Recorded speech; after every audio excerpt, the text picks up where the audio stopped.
This MTG box analysis will focus on the opening of a March of the Machine collector booster box that took place on May 15th, 2023. We'll begin by comparing the cards that we saw in the box to the cards that we were eligible to obtain inside of a collector booster pack. Then we'll examine set coverage for each of the three sets as well as coverage by rarity. Then we'll review the current set value for each of the three sets and break down the actual observed value for each. Finally, we'll conclude with a summary. If you want to go deeper into the analysis and see all of the metrics for this box and 100 others, simply join the channel at the Give Me the Data level. Let's get things started by reviewing the contents of the box in comparison to the cards that we were eligible to see. Using this chart, we can see the non-foils we observed from the main set in green, the foils we observed in orange, and the set in gray as the baseline. In the non-foil space, we were only eligible to see showcase, borderless, extended art, and the serialized cards.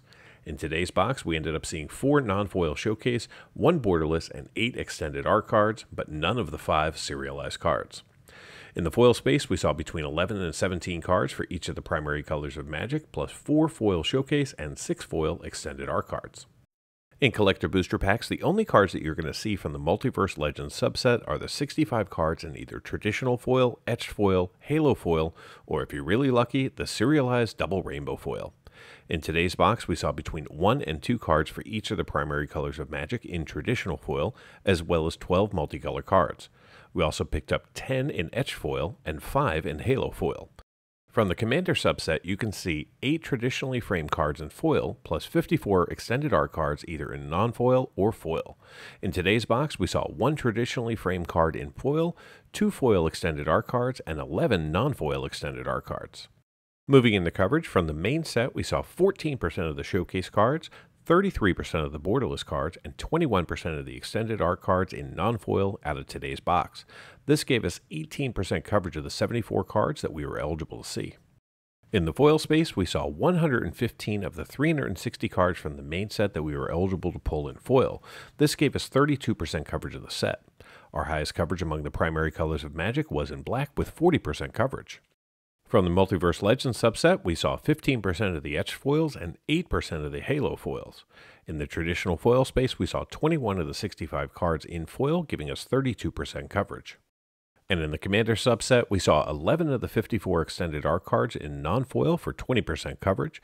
We also saw 1 of the 8 standard frame cards that we could have pulled for 12.5% coverage, and 2 of the 54 extended art cards for 4% coverage. Pivoting the coverage by rarity, in the non-foil space, we were only eligible to pull rare and mythic cards from the main set. In today's box, we saw 11 rares for 20% coverage and 2 non-foil mythics for 10% coverage.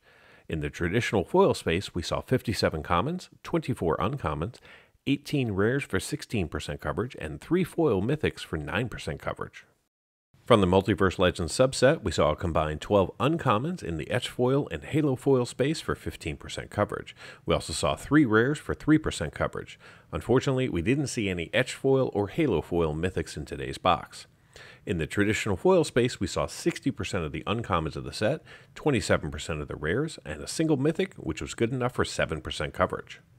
Finally, in the Commander subset, we saw 9 of the 48 rares for 19% coverage, and 2 of the 14 mythics in non-foil for 14% coverage.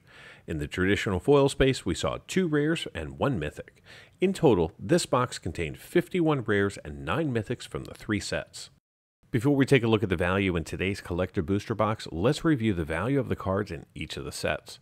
This chart shows all the cards from the main March of the Machine set using non-foil market prices as of May 14th, 2023. Excluding serialized cards, there are currently 14 cards valued over $10. Here's a look at the top 5 most valuable cards. They're going to be the Urabrask in Standard Frame and either the Showcase or Standard Frame Elish Norn and Sheoldred. Since my last box opening, Sheoldred has moved above Elish Norn in total value. The set also features 14 cards valued between $5 and $10 and 38 cards valued between $1 and $5. The remaining 294 cards from the main set are currently valued under $1. If you were to add up the total non-foil market price of all 360 cards, you'd be looking at a grand total of $437.89. And here's a look at the actual value that we saw from the main set today in non-foil. We ended up seeing 2 of the 14 cards valued over $10 in today's box. We saw the extended art Fairy Mastermind valued at $11.75, and the borderless Wrenn and Realmbreaker valued at $13.21. We also saw one card valued between $5 and $10. The other 10 non-foils from the main set that we saw are currently valued below $1. In the traditional foil space, we ended up seeing two more cards valued over $10. They were the standard frame Itali Primal Conqueror, valued at $11.21, and the extended art foil Sword of Once and Future, valued at $16.97. We also saw two cards valued between $5 and $10. Plus, we saw 8 foils valued between $1 and $5. The other 105 foils from the main set that we saw are currently valued less than $1. Now let's take a look at the value of the Multiverse Legends subset. This chart shows all the cards from the subset that you can pull from a collector booster box, again using non-foil market prices as of May 14th. Excluding serialized cards, there are currently 32 cards valued over $10, and 5 of them valued over $50. They are the Halo Foil Skithiryx, the Blight Dragon, valued at $50.13, the Halo Foil Atraxa Praetor's Voice at $67.34, the Etched Foil Ragavan Nimble Pilferer, valued at $72.23, and a Rising Star, the Halo Foil Kennerith the Return King, valued at $80.32. Finally, the largest value card in the subset is the Halo Foil Ragavan Nimble Pilferer, valued at $174.55. The subset also features 15 cards valued between $5 and $10 and 36 cards valued between $1 and $5.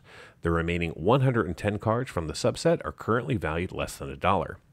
If you were to add up the non-foil market prices of all 195 standard frame, etched foil, and halo foil cards, you'd be looking at a grand total of $1,231.53 in market value. And here's a look at the value that we actually saw from the subset. We picked up one of the 32 cards valued over $10, and it was the Thaisa Karlov in Halo Foil, valued at $12.13. We also saw 2 cards valued between $5 and $10. The remaining 33 cards from the Multiverse Legends subset that we saw are currently valued less than $1. Finally, here's a look at the market value of the 62 cards that you can pull from the Commander subset. Currently, there are no Commander cards valued over $10, and only 3 extended art cards valued between $5 and $10. There are 11 cards valued between $1 and $5, but the other 48 cards are valued under $1. If you were to add up the market value of all 62 cards, you'd be looking at a grand total of $60.42. And here's how today's box performed. We pulled one non-foil valued between $5 and $10, which was the Extended Art Chivalric Alliance, valued at $5.68. We also saw 4 cards from the Commander subset, valued between $1 and $5. The other 9 cards were valued less than $1. So how did this box perform? Well, I purchased this box through a Patreon agreement for $209 even. The current market price for these boxes as of May 14th is $211.74. Today's collector booster box contained 12 packs with 15 cards each, allowing us to see 180 total cards plus 12 tokens. The 12 tokens that we saw are currently valued at $3.22. The 15 basic lands have a combined value of $2.86. The 57 commons from the main set are valued at $4.93. The 24 uncommons are currently valued at $8.42. The 29 rares that we saw have a current market price of $47.72, and the 5 mythics are valued at $48.39. The 36 cards that we saw from the Multiverse Legends subset are valued at $29.73, and finally, those 14 Commander cards are valued at $17.95. Add it all up, and the grand total for this box comes up to be a disappointing $163.19 in market value, which means that this box is a loss of $46.31 and means that the box only returned 78% of my purchase price in card value.